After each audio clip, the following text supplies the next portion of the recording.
Le bouchon de stylo sert à refermer un stylo quand on n'en a plus besoin. C'est vrai. Mais savais-tu qu'on peut l'utiliser autrement? Si, je t'assure, la preuve. Regarde, voilà un stylo tout à fait ordinaire.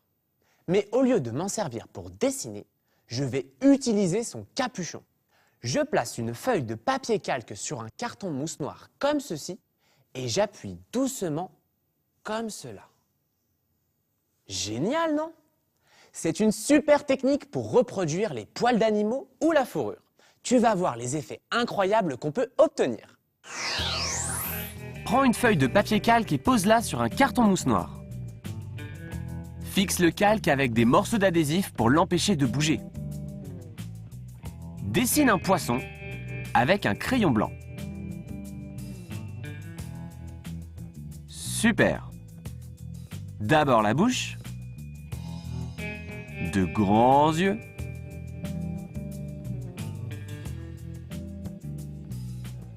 et des nageoires pour qu'il puisse explorer les océans.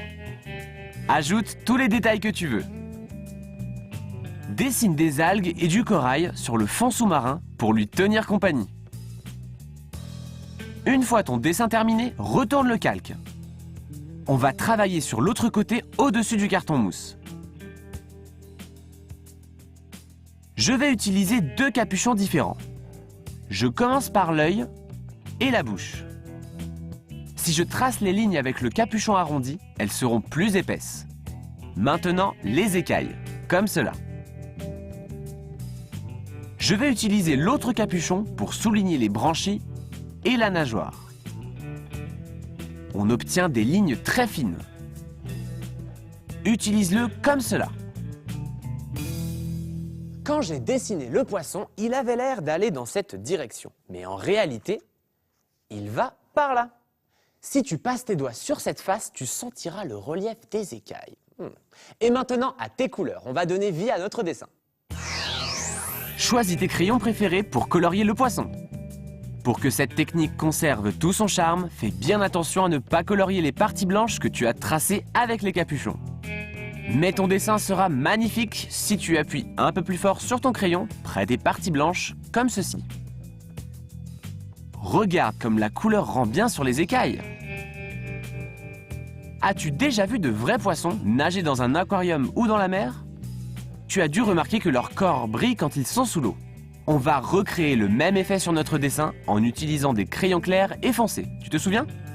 Les couleurs claires apportent de la lumière et couleurs sombres donnent des ombres. Combine-les et fais scintiller ton poisson.